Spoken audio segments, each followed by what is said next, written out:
राहुल जी, यहाँ पर क्या इसे कांग्रेस की सीनियर लीडरशिप का फेलियर नहीं माना जाए, हाईकमान का फेलियर नहीं माना जाए कि एक के बाद, अगर आप पिछले कुछ सालों का भी रिकॉर्ड निकाल कर देखें, एक के बाद वो नेता जो हाईकमान के करीबी माने जाते हैं, जो युवा नेता माने जाते हैं, जो जिताऊ नेता माने जाते हैं, वो पार्टी से नाराज होकर बाहर दूसरी ओर रुख कर लेते हैं। तो कहीं ना कहीं हाईकमान क्लियर नहीं है, कहीं ना कहीं नेतृत्व पर अब सवाल बार बार उठ रहे हैं। नहीं, कांग्रेस नेतृत्व का संकट तो कई साल पुराना हो गया है और वो अभी उसके पूरी तरह से उसके समाधान की कोई गुंजाइश दिखती नहीं है, कोई आसार नजर नहीं आते। और इस घटना ने एक बार फिर ये सिद्ध किया है। देखिए, हरीश रावत जैसा सब लोग कह रहे हैं कि वो सबसे वरिष्ठतम नेता हैं पूरे प्रदेश के, केवल कांग्रेस के ही नहीं उत्तराखंड में, और कांग्रेस के तो सबसे कद्दावर नेता हैं ही। उनके कद के बारे में किसी को कोई संदेह नहीं है, इज्जत के बारे में भी नहीं है, लेकिन उनको अपनी तकलीफ जाहिर करने के लिए ट्विटर का सहारा लेना पड़ता है। ये क्या कुछ हमें बताता नहीं है कि उनके और केंद्रीय नेतृत्व जो है कांग्रेस को, उसके बीच में कैसे रिश्ते हैं? उनकी जो भी उनको तकलीफ थी, जो शिकायत थी, उनको जो कहना था अपनी पार्टी के भीतर के मामलों के बारे में, वो सीधे संवाद कर सकते थे, लेकिन ऐसा उन्होंने नहीं किया। और वो इतने अनुभवी और वरिष्ठ हैं कि उनसे ये उम्मीद करना कि वो ये नहीं जानते कि उनके इन ट्वीट का अर्थ क्या निकाला जाएगा, ये तो बहुत ज्यादती हो जाएगी। ऐसा हम मान ही नहीं सकते। वो कोई युवा नेता नहीं है, इसलिए उन्होंने जो ट्वीट किया है, जो कहा है, वो सोच समझ के कहा है, और उनकी बात को गंभीरता से न लेना नादानी होगी हमारे लिए भी और कांग्रेस हाईकमान के लिए भी। तो कांग्रेस हाईकमान का जो संकट है वो और कुल मिला के कह लें कि राहुल गांधी का जो संकट है वो अभी बना हुआ है। और उनकी जो हम कहते हैं कि जो एक दबदबा, एक कांग्रेस, एक जो नैतिक कद होता है कि एक बार जो फैसला ले लिया सब उसको पालन करते हैं, प्रदेशों में भी पालन करें, वो सब जगह हमको पूरा होते हुए दिखता नहीं है। और ये एक आंतरिक संकट है जिसका कांग्रेस के भीतर से ही समाधान निकलेगा। इसमें विनोद केजरी जी, अब तो ये कहा जाने लगा है कांग्रेस के हाईकमान को लेकर कि सोनिया गांधी की पसंद और करीबी एक, राहुल गांधी की पसंद और करीबी अलग, प्रियंका गांधी के करीबी और पसंद अलग, और नतीजा ये होता है कि सबके अलग अलग फैसले, अलग अलग सोच, अलग अलग बैकिंग, और कांग्रेस में बवाल। नहीं, अभी राहुल जी ने जो बात कही मैं बिल्कुल सहमत हूं कि कांग्रेस के भीतर नेतृत्व का संकट तो है। और नेतृत्व का संकट जो है, एक तो नेतृत्व का संकट है वो, और जो अगला संकट है वो निर्णय लेने में जड़ता का संकट, वो नेतृत्व के संकट से जुड़ा हुआ है कि फैसले लेने में एक तो इतनी देर हो जाती है कि उस फैसला लेने का कोई मतलब नहीं रहता, और या तो फैसला अगर लिया जाता है तो इस तरह से लिया जाता है कि कई बार उल्टा पड़ जाता है। जैसे अब पंजाब में मान लीजिए, ठीक है, कैप्टन साहब को हटाने का फैसला बड़ा भारी फैसला था, ले लिया, साहसपूर्ण फैसला था, मैं मानता हूं इस तरह फैसले कई बार लेने पड़ते हैं। लेकिन अब सिद्धू साहब को आपने बता दिया, अब सिद्धू साहब जिस तरह मुख्यमंत्री के लिए दिक्कत पैदा कर रहे हैं, चंदी के लिए रोज कुछ न कुछ बयान देंगे, तो उनपे लगाम लगाई जाएगी कि नहीं लगाई जाएगी कि भैया प्रदेश अध्यक्ष हैं, आप क्या कर रहे हैं।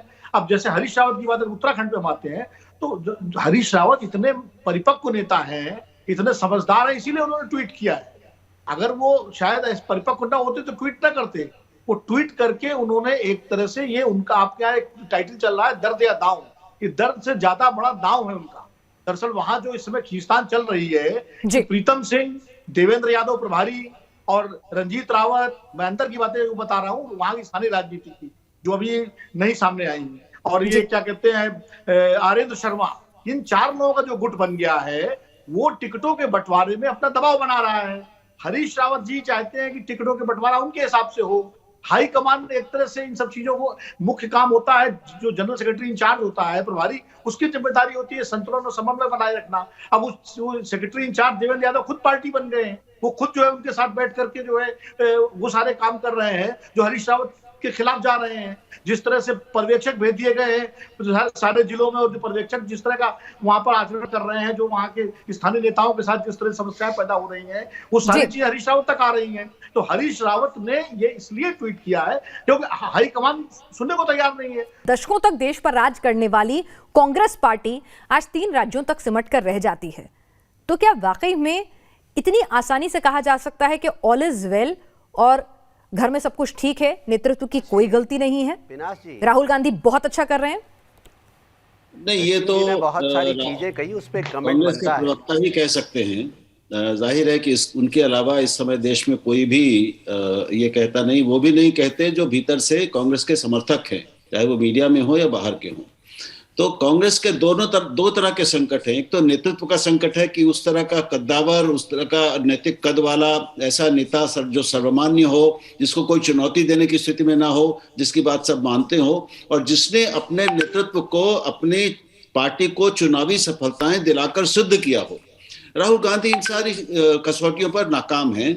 वो ये सब जानते हैं कि वो वोट खींचू और जिताऊ नेता नहीं है। वो पार्टी के लिए वोट नहीं इकट्ठा कर पाते। पार्टी लगातार प्रदेशों में हार रही है, सिकुड़ती जा रही है। और दूसरा संकट कांग्रेस के सामने विचारधारा का है। वो अब पहले उसकी जो विचारधारात्मक विशेषताएं होती थी, जो उसका एक सामाजिक आधार होता था, वो अब इतने अलग अलग जातियों और धर्मों और संप्रदायों में बट गया है कि उसका पुराना आधार खिसक चुका है पूरा। उसको एक नई विचारधारा की जरूरत है, नए उद्देश्यों की जरूरत है और नए आधारों और कार्यकर्ताओं की जरूरत है।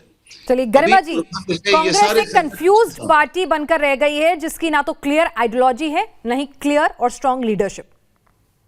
ऐसा बिल्कुल नहीं है, मैं इस बात का खंडन करती हूँ। प्रॉब्लम सिर्फ इतनी है कि कांग्रेस पार्टी ने अगर सेना पे राजनीति नहीं करी तो कांग्रेस एक कंफ्यूज पार्टी हो गई।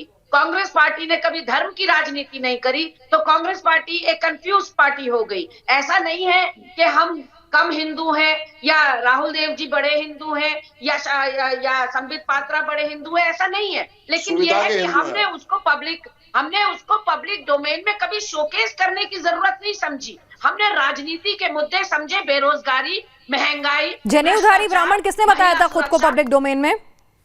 मैंने यही तो कहा आपसे कि अब राजनीति को इतने निचले स्तर तक अगर सामने वाले ले आए हैं तो when in Rome talk like Romans वाली बात हो गई कि जब आप स्तर ही इतना नीचे ले आए हो राजनीति का, जो सत्तारूढ़ दल है, चाहे वो अच्छा, आपके पास इतनी बुरी शिकस्त उत्तराखंड होती है कांग्रेस पार्टी की, इतनी बुरी शिकस्त होती है, दशकों तक एक पार्टी जो है देश पर राज करती है, और आप कह रहे हैं आपकी नीतियां बहुत अच्छी हैं, सब कुछ बिल्कुल पिक्चर परफेक्ट है।